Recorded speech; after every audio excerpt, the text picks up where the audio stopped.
चलिए, तो बीच में कट गया था। थोड़ा सा हम लोग पढ़े थे अभी कि ये मार्च मंथ का विजन का मंथली मैगजीन है। तो उसका जो पहला टॉपिक है पॉलिटी एंड गवर्नेंस, उसको हम आगे लिए हैं। समान नागरिक संहिता, ये ऑलरेडी पहले भी हमने इसको कवर किया है। बात ऐसा है कि उत्तराखंड 2024 में क्या किया, समान नागरिक संहिता को पारित कर दिया और राष्ट्रपति की मंजूरी भी मिल गई है और वो कानून भी बन गया है। सबसे पहली बात। दूसरे नंबर अगर बात करें इसकी पृष्ठभूमि की, तो याद रखना है लेक्सस लोकिक लोकी का रिपोर्ट जो 1840 में आया था, संहिताबद्ध करने पर जोर दिया था। इसमें हिंदू और मुस्लिमों का व्यक्तिगत कानून अलग अलग रखने की बात कही गई थी। बी एन राव समिति ने हिंदू कानून की बात करेंगे, हिंदू कानून के संहिता का अंश। अन्य संबंधित तथ्य की बात करें तो इसमें उत्तराखंड जो होगा हमारा समान नागरिक संहिता पर कानून पारित करने वाला देश का पहला राज्य बन जाएगा। इसके अलावा असम और गुजरात में भी यूसीसी को लागू करने पर काम चल रहा है। गोवा भारत का एकमात्र राज्य है जहां पहले समान नागरिक संहिता लागू है। यह यूसीसी को अलग अलग है, मतलब ये यूसीसी के जैसा ही है लेकिन इसका नाम अलग है। पुर्तगाली नागरिक संहिता 1867।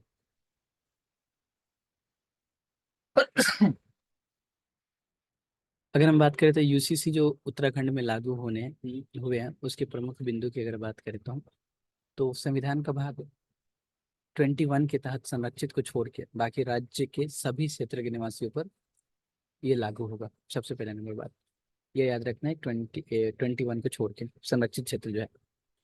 बोले विवाह और लिव इन रिलेशनशिप, यह कानून राज्य में लिव इन रिलेशनशिप में रहने वाले सभी व्यक्तियों के लिए 1 महीने के भीतर तथा विवाहित लोगों के लिए 60 दिन के भीतर, मतलब 2 महीने के भीतर। जो लिव इन रिलेशनशिप में है उनके लिए 1 महीना 30 दिन, और जो विवाहित हैं उनके लिए 60 दिन के भीतर पंजीकरण कराना अनिवार्य है। यह प्रावधान सभी निवासियों पर लागू होगा, सभी के लिए लागू है ये। अगर बात करें उसी में तो कुछ एक्सेप्शनल है कि एलजीबीटी क्यूआईए प्लस समुदाय को इस कानून के दायरे से बाहर रखा गया है। वो जो शादी वाली बात है, यह कानून शून्य या अमान्य विवाह और लिव इन रिलेशनशिप में पैदा होने वाले बच्चों की कानूनी मान्यता भी प्रदान करेगा। कुछ विवाह संबंधी प्रथाओं का अपराधीकरण, निकाह हलाला और 3 तलाक जैसी प्रथाओं को रोक लगा दी गई है। और यह कानून जीवित पति या पत्नी होने के बावजूद, अगर पति या पत्नी कोई भी जिंदा है तो दूसरी विवाह करने पर रोक लगाता है ये। विरासत की बात करें तो यह कानून पुत्र और पुत्रियों दोनों के लिए पैतृक संपत्ति में समान अधिकार है का प्रदान करता है। ये सारे उत्तराखंड वाला जो यूसीसी कानून प्राप्त हुआ है, आ, आ, पास हुआ है, उसकी कुछ विशेषताएं। इस प्रकार इस कानून के जरिए पहले से चली आ रही सामुदायिक हमवारिस प्रणाली को दरकिनार कर दिया गया। यह बिना वसीयत वाली संपत्ति यानी कि इंटेस्टेड सक्सेशन भी पुत्र और पुत्रियों को समान अधिकार प्रदान किया गया है। अब ये है हमारा मेन यहाँ से क्वेश्चन कि यूसीसी के बारे में बोले तो यूसीसी को पहले डिफाइन करना है। यूसीसी का अर्थ है पूरे देश में सभी नागरिकों के लिए, सभी नागरिक एक समान कानून लागू करने से। यह समान कानून ध्यान रहे सभी धार्मिक समुदायों को किसमें, सिर्फ विवाह, तलाक, विरासत, गोद लेने, उत्तराधिकार जैसे व्यक्तिगत मामलों में एक समान रूप में लागू होगा। वर्तमान में भारत के व्यक्तिगत कानून जो पर्सनल लॉ काफी जटिल है और अलग अलग है। प्रत्येक धर्म में अपने विशेष कानून का पालन होता है। जैसे अलग अलग धर्म की बात करें तो अलग अलग पर्सनल कानून है। पर्सनल कानून मतलब शादी विवाह, गोद लेना, तलाक, इसी सब मामले। भारत में जो व्यक्तिगत कानून है, एक तो है आपको हिंदू उत्तराधिकार अधिनियम 1956। यह कानून हिंदू सिख जैन बौद्ध समुदाय पर लागू होता है। मुस्लिम पर्सनल लॉ मुस्लिमों पर लागू होता है। भारतीय भारतीय उत्तराधिकार अधिनियम 1925 ये ईसाई, पारसी और यहूदी समुदाय के लिए लागू होता है। विशेष विवाह अधिनियम, इसके तहत अंतर धार्मिक विवाह को मान्यता दी गई है। इसके अलावा इसमें मैरिज ऑफिसर द्वारा विवाह के पंजीकरण का भी प्रावधान प्रावधान किया गया है। अगर बात की जाए कि यूसीसी के पक्ष में तर्क या विपक्ष में तर्क की बात की जाए तो सबसे पहली बात की इसके पक्ष में क्या तर्क है, तो सबसे पहले हमारा जो डीपीएसपी बोलता है आर्टिकल 44 क्या बोलता है, प्रदान किया गया कि इसका उद्देश्य नागरिक मामलों के के लिए एक समान कानून ढांचे का निर्माण करना है। सबसे पहले राज्य की नीति तत्व के तहत आर्टिकल 44 में यूसीसी का प्रावधान किया गया है। दूसरा है कि इससे पंथ निरपेक्ष को बढ़ावा मिलेगा। कैसे, तो यूसीसी का लागू होने से पंथ निरपेक्ष राष्ट्र के सिद्धांतों को बनाए रखा जा सकता है। यहाँ पंथ निरपेक्ष राष्ट्र से तात्पर्य ऐसे राष्ट्र है जहाँ धार्मिक मान्यताएं नागरिक मामलों पर लागू नहीं हो। नागरिक मामले में धार्मिक मान्यता लाने की क्या जरूरत है, ऐसे बोल सकते हैं। फिर हम बात करें तो यूसीसी से राष्ट्रीय एकता और एकीकरण को बढ़ावा मिलता है। यूसीसी निम्नलिखित तरीके से राष्ट्रीय एकता को बढ़ावा देगी। कैसे? धार्मिक और सामुदायिक विभाजनों को समाप्त करके। धार्मिक और सामुदायिक विभाजन समाप्त, सबसे शादी विवाह तलाक सब कसम, समान नागरिक को बढ़ावा देकर, अधिक एकीकृत कानूनी प्रणाली को निर्मित करके। किससे? सेम चीज कॉपी पेस्ट है, इसके लागू होने से लैंगिक न्याय को बढ़ावा मिलेगा। कैसे? यूसीसी को लागू करके कुछ धार्मिक व्यक्तित्व पर्सनल कानूनों में व्याप्त हुए लैंगिक रूप से भेदभावपूर्ण प्रथाओं को समाप्त किया जा सकेगा। इससे लैंगिक समानता और महिलाओं के अधिकारों को बढ़ावा मिलेगा। तीसरी नंबर बात, यूसीसी से कानूनों का सरलीकरण संभव हो पाएगा। यूसीसी विवाह तलाक विरासत उत्तराधिकार आदि संबंधी जटिल कानूनों से सरल बनाया जा सकता है। यह व्यक्तिगत कानूनों को संहिताबद्ध करता है। ऐसे कानून को संहिता करके निष्पक्षता जैसे सार्वभौमिक सिद्धांत स्थापित किए जा सकते हैं। साथ ही इससे कानूनी प्रक्रिया को सुव्यवस्थित किया जा सकेगा, न्याय तथा पहुंच को बढ़ावा मिलेगा और विवादों को प्रभावी ढंग से हल किया जा सकेगा। बात करें कि इसके यूसीसी के सिफारिश करने के लिए क्या क्या है, तो सबसे पहले साहबानो केस 1985 याद रखना है। सुप्रीम कोर्ट ने विशेष कर गुजारा भत्ता संबंधी मामलों में यूसीसी की आवश्यकता पर प्रकाश डाला।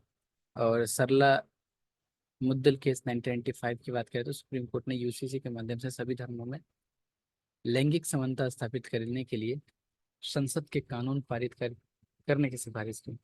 सरला मुद्गल मुद्गल केस, साबानो केस 1985 10 साल बाद। एंड देन उसके बाद अगर हम बात करें तो पाउलो कॉन्टिहो बनाम मारिया लुइसो वेलेंटीना परेरा 2019 में सुप्रीम कोर्ट ने फिर समान व्यवस्था रखने के लिए समान कानून की आवश्यकता पर प्रकाश डाला था। विधि आयोग 2018 में बोला था यूसीसी की जरूरत नहीं है, इस मौजूदा कानून को संशोधन करना चाहिए। और विधि आयोग 2022 में इन्होंने खुद बोला कि यूसीसी पर सार्वजनिक और धार्मिक लोगों की राय मांगना चाहिए। विपक्ष में की तर्क बताएं इसके खिलाफ में कि नहीं नहीं यूसीसी बेकार है, इसको रखने की कोई जरूरत नहीं है। तो बात करें तो हम इसमें सबसे पहला देंगे कि विविधता और धार्मिक स्वतंत्रता का खतरा है, क्योंकि यूसीसी को लागू करने से देश में विविध समुदायों की संस्कृति एवं धार्मिक पहचान कमजोर हो सकती है। इससे धार्मिक स्वतंत्रता का उल्लंघन हो सकता है। ध्यान है कि धार्मिक स्वतंत्रता से जुड़े प्रावधान संविधान के अनुच्छेद 25 में उल्लेखित है। तो धार्मिक स्वतंत्रता एक। दूसरी नंबर बात, समुदायों के बीच आम सहमति का अभाव। प्रत्येक समुदाय की कुछ ऐसी विशिष्ट परंपराएं और रीति रिवाज धार्मिक कानून होते हैं जिन्हें वे संरक्षित करना चाहते हैं। इसलिए सभी समुदायों की सहमति और समझौते के बिना यूसीसी लागू करने में सामाजिक अशांति पैदा हो सकती है। बात करें तो संघीय ढांचे के बारे में चिंताओं को बढ़ावा में देता है। कई विशेषज्ञों के अनुसार यूसीसी राज्यों की विधायी क्षमता का अतिक्रमण कर सकता है। इस अतिक्रमण के कारण यूसीसी के प्रवर्तन से संविधान अनुसूचित 7 में प्रविष्ट 5 के तहत सहकारी संघवाद के सिद्धांतों का उल्लंघन हो सकता है। हमें आगे की राह क्या करनी चाहिए? आम सहमति हासिल करनी चाहिए।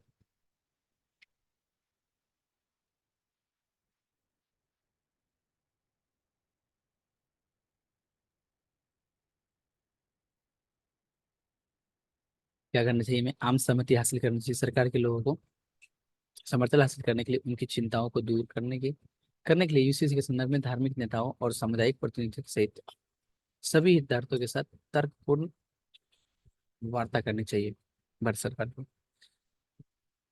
और क्या सलाह दे दिया जा सकता है? और हम सलाह दे सकते हैं कि मजबूत राजनीतिक इच्छा शक्ति की आवश्यकता है, कि सरकार को यह सुनिश्चित करना चाहिए कि यूसीसी राजनीतिक लाभ के एक साधन के रूप में लागू नहीं किया जाए। साथ ही ये सुनिश्चित करना चाहिए कि इसका कार्यान्वयन और गैर पक्षपातपूर्ण और समावेशी तरीके से किया जाए।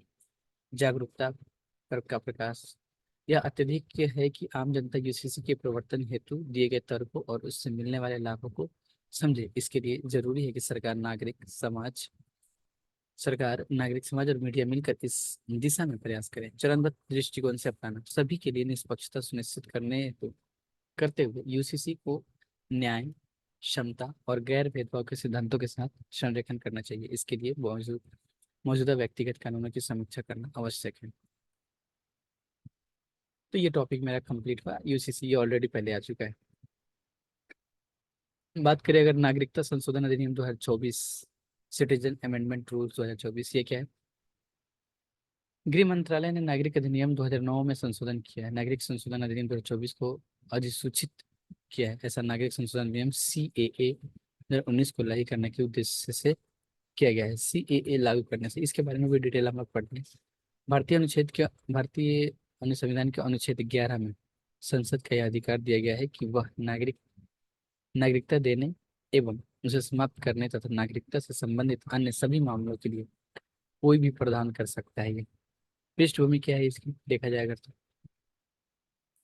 बोला कि भारतीय संविधान के अनुच्छेद 11 के अनुसार संसद को नागरिकता पर कानून बनाने की शक्ति प्राप्त है। संसद के इसी अनुच्छेद के तहत प्राप्त शक्ति का उपयोग करते हुए CA 2019 को पारित किया गया। दिसंबर 2019 में इसे राष्ट्रपति में मंजूरी मिली और हालांकि CA लागू होने की देरी की वजह से गृह मंत्रालय द्वारा नागरिकता संशोधन अधिनियम 2024 अधिसूचित करने में की गई देरी थी। CA का उद्देश्य प्रवासियों के एक विशेष समूह को नागरिकता प्रदान करना है, भले ही उनके पास 1955 के नागरिकता अधिनियम के अनुसार यात्रा के वैध दस्तावेज नहीं है, उनको नागरिकता दी जाएगी।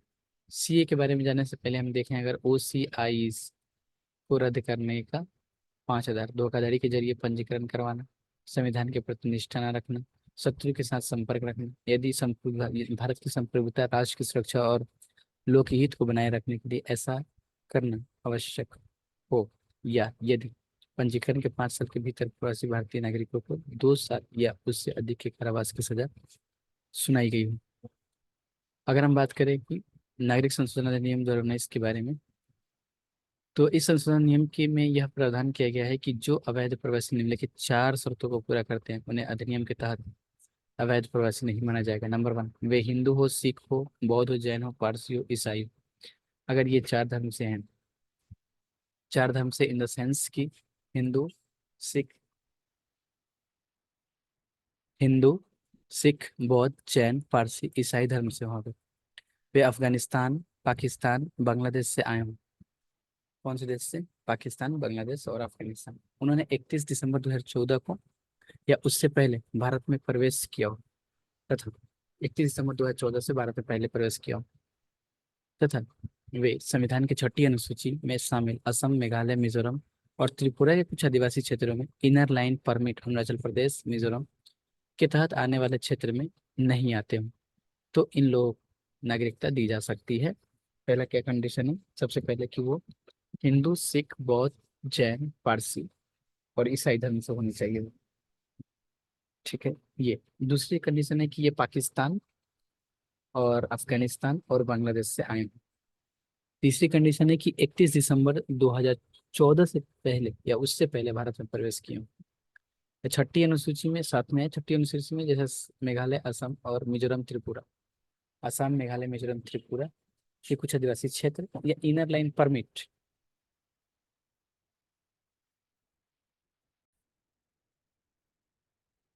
केंद्र सरकार ने ऐसे प्रवासियों को पासपोर्ट, भारत में प्रवेश अधिनियम 1920 तथा फॉरेनर्स एक्ट 1946 और इनके तहत बनाए गए नियमों या आदेशों के खिलाफ दंडित करने से छूट दी गई।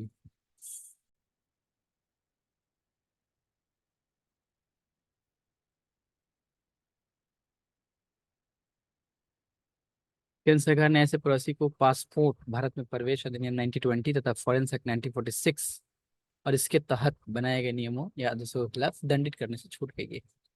उपयुक्त प्रवासियों के लिए देशीकरण, नेचुरलाइजेशन के जरिए नागरिकता लेने की अवधि 11 वर्ष से घटाकर 5 वर्ष कर दी गई है। ओवरसीज सिटीजन ऑफ इंडिया पंजीकरण रद्द करने के 5 आधार, वो 5 आधार हमने अभी यहाँ पे देखा है। क्या होना चाहिए कि धोखाधड़ी के जरिए पंजीकरण करवाना, संविधान में निष्ठा न रखना, शत्रु के साथ संपर्क रखना या संबंध रखना, और भारत की संप्रभुता, राष्ट्र की सुरक्षा और लोकहित को बनाए रखने के लिए ऐसा करना आवश्यक। यदि पंजीकरण के 5 साल के भीतर प्रवासी भारतीय नागरिकों को 2 साल या उससे अधिक के कारावास की सजा सुनाई गई। अधिनियम के तहत अधिनियम में यह प्रावधान किया गया है कि केंद्र सरकार कुछ दशाओं में ऐसे प्रवासियों को OCI पंजीकरण रद्द कर सकती है। नेक्स्ट पेज की अगर बात करें, अगर हम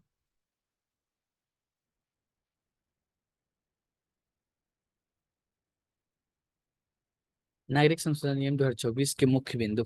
पात्रता, पंजीकरण देशीकरण के तहत भारत की नागरिकता के लिए आवेदन कर सकता है, जैसे भारतीय मूल का एक व्यक्ति हो, किसी भारतीय नागरिक से शादी करने वाली महिला या पुरुष, भारतीय नागरिक की नाबालिग संतान वह व्यक्ति जिसके माता पिता भारतीय नागरिक के रूप में पंजीकरण, वह व्यक्ति जिसके माता या पिता में से कोई एक स्वतंत्र भारत का नागरिक रहा हो।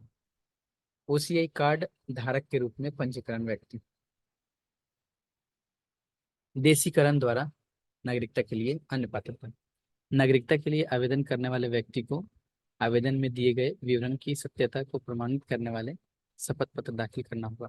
ये सारे चीज जो ऑलरेडी दिए हैं, राष्ट्रीयता का प्रमाण देना, दूसरे के नागरिकता का त्याग करना, दूसरे देश की नागरिकता त्याग करना, प्राधिकरण, ये सब जो मतलब हम लोग ऑलरेडी पॉलिटी वाले टॉपिक में पढ़ते हैं।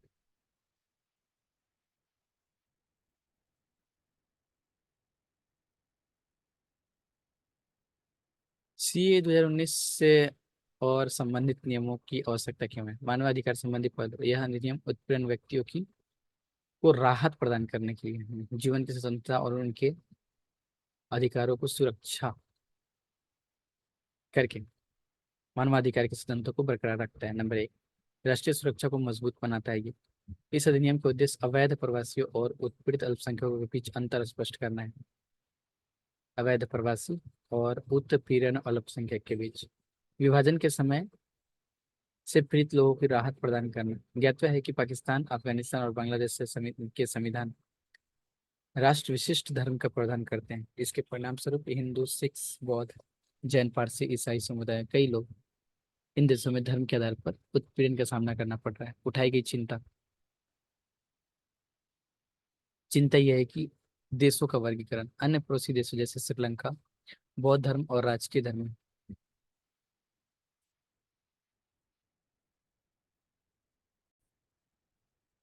तो श्रीलंका जैसे उन देशों में देशों का वर्गीकरण किया गया है। श्रीलंका और म्यांमार बौद्ध धर्म की प्रधानता के प्रवासियों को शामिल नहीं किया गया है इसमें। प्रवासन का आधार है सीए अधिनियम 2024 के तहत यह साबित करने या जांचने के लिए कोई फॉर्मूला निर्धारित नहीं किया गया है कि आवेदक को उत्पीड़न या उत्पीड़न के भय से भारत में प्रवेश करने के लिए मजबूर होना पड़ा था। समानता के अधिकार का उल्लंघन की संभावना है। सीए एक मुसलमान, यहूदी और अनिश्वरवादी मतलब एथिस्ट्स को बाहर रखने को संविधान के अनुच्छेद 14 व पंथ निरपेक्षता के सिद्धांत का उल्लंघन बताया गया है।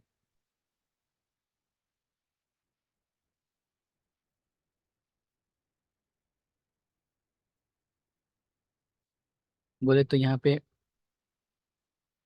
कि प्रेस की तिथि का आधार प्रवेश की तिथि का आधार पर वर्गीकरण। सीए में प्रवासी के साथ भारत में अनेक प्रवासी की तारीख के आधार पर विभेद किया गया है, यानी कि क्या 31 दिसंबर 2014 से पहले या उसके बाद भारत में प्रवेश किया था। बाहरी संबंधों पर प्रभाव। संशोधन का तात्पर्य यह हो सकता है कि पड़ोसी देशों को बहुसंख्यक समुदाय द्वारा अल्पसंख्यक का धार्मिक आधार पर उत्पन्न किया जा रहा है। इससे संभावित रूप से पड़ोसी देशों के साथ तनाव बढ़ सकता है। निष्कर्ष यह है कि उल्लेखित है कि संविधान संशोधन अधिनियम का उद्देश्य उत्पीड़ित अल्पसंख्यकों की चिंताओं को दूर करना है। इसलिए ये एक व्यापक और समावेशी दृष्टिकोण को सुनिश्चित करने के लिए उठाए गए मुद्दों का समाधान करना अति आवश्यक है। नेक्स्ट टॉपिक है हमारा एक राष्ट्र एक चुनाव। इसको भी देखते हैं, देन उसके बाद एक ब्रेक करते हैं। चलिए एक राष्ट्र एक चुनाव के बारे में देखते हैं हम लोग। हाँ, एक राष्ट्र एक चुनाव को लेकर केंद्र सरकार द्वारा गठित उच्च स्तरीय समिति, हाई लेवल कमेटी ने राष्ट्रपति को अपनी रिपोर्ट सौंपी। क्या रिपोर्ट में देखते हैं। निम्नलिखित ने भी एक साथ चुनाव कराने के विचार का समर्थन किया। पहले किसने किसने किया देखते हैं। सबसे पहले विधि आयोग एक साथ चुनाव करने के। 2002 संविधान के कामकाज की समीक्षा के लिए गठित राष्ट्रीय आयोग, 2015 में संसदीय समिति और नीति आयोग, इन सब लोगों ने एक साथ चुनाव कराने के लिए विचार पर समर्थन दिया। तथ्य की बात करें तो उपराष्ट्रपति रामनाथ कोविंद की अध्यक्षता में इस समिति का गठन 2023 में किया गया था। इस समिति के एक राष्ट्र एक चुनाव लोकसभा और राज्य विधानसभाओं का एक साथ चुनाव कराने की संभावनाओं को पता लगाने का कार्य सौंपा गया था। समिति ने लोकसभा, राज्य विधानसभाओं को और स्थानीय निकायों के लिए एक साथ चुनाव कराने के विचार का समर्थन किया है।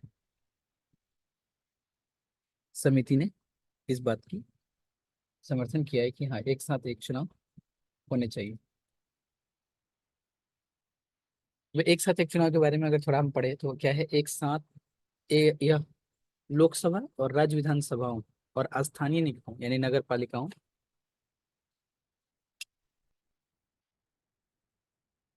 एवं पंचायतों के लिए एक साथ चुनाव कराने की व्यवस्था है। ऐसा होने पर किसी विशेष निर्वाचन क्षेत्र में मतदाता इन सभी चुनाव के लिए एक ही दिन मतदान कर सकेंगे। उदाहरण के लिए इसे मौजूदा व्यवस्था के अनुसार अलग अलग क्षेत्रों में चरणवार तरीके से आयोजित किया जा सकता है, बशर्ते किसी विशेष निर्वाचन क्षेत्र में मतदाता एक ही दिन राज्य विधानसभा लोकसभा दोनों का मतदान कर सकता है। एक साथ चुनाव कराने की आवश्यकता क्यों? सबसे पहले ये तो पक्ष यही तो आएगा क्वेश्चन एग्जाम में।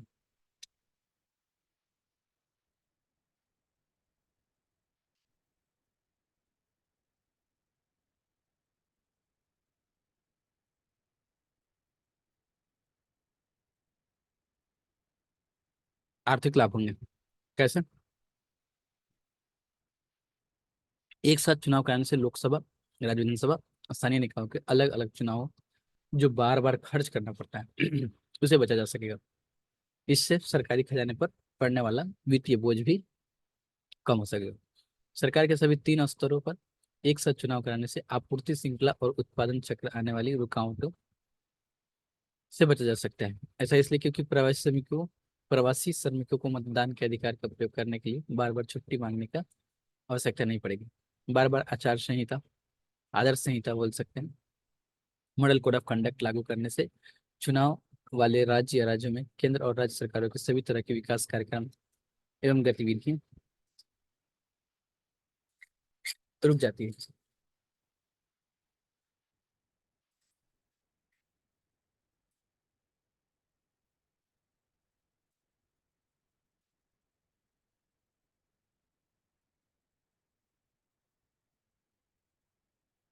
नेक्स्ट और क्या लाभ है? गवर्नेंस या प्रशासनिक कार्यों पर ध्यान केंद्रित करना।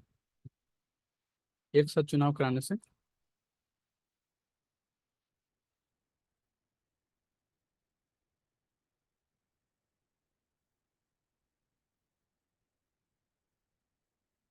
प्रशासनिक कार्यों के लिए अधिक समय मिल जाएगा। इससे नागरिकों को लोक सेवा के वितरण बिना किसी रुकावट से सुनिश्चित किया जा सकता है।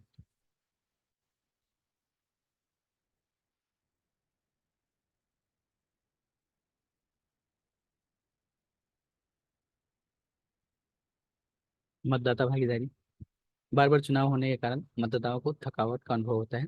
इससे चुनाव में मतदाताओं की भागीदारी कम हो जाती है, जो एक प्रमुख समस्या है। न्यायालयों पर कार्यबोझ को कम करना। एक साथ चुनाव कराने से चुनावी संबंधी अपराधों और विवादों की संख्या में कमी आएगा तथा इससे न्यायालयों पर मुकदमे का बोझ कम होगा। पहचान की राजनीति को कम करना। बार बार होने वाले चुनावों में अक्सर पहचान की राजनीति का उपयोग किया जाता है। इससे जाति और वर्ग विभाजन को बढ़ावा मिलता है तथा सामाजिक एकता बाधित होती है। एक साथ चुनाव कराने से संबंधित समस्या या फिर बोल सकते हैं मुद्दे समिति द्वारा की गई सिफारिश। सबसे पहले एक साथ चुनाव कराने के लिए संविधान के संशोधन करने संबंधी कानूनी चुनौती। सबसे पहला, इस चुनौती के निपटने के लिए दो चरणों वाली व्यवस्था। पहला कि लोकसभा और राज्यसभा विधानसभा के चुनाव के एक साथ कराने पर विचार किया जाना चाहिए। इसके लिए एक संविधान संशोधन विधेयक प्रस्तुत किया जाएगा।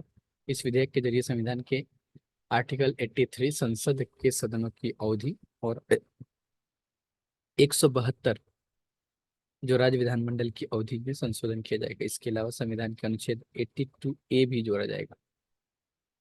इस संशोधन के लिए राज्यों के अनुसमर्थन मंजूरी की आवश्यकता नहीं है।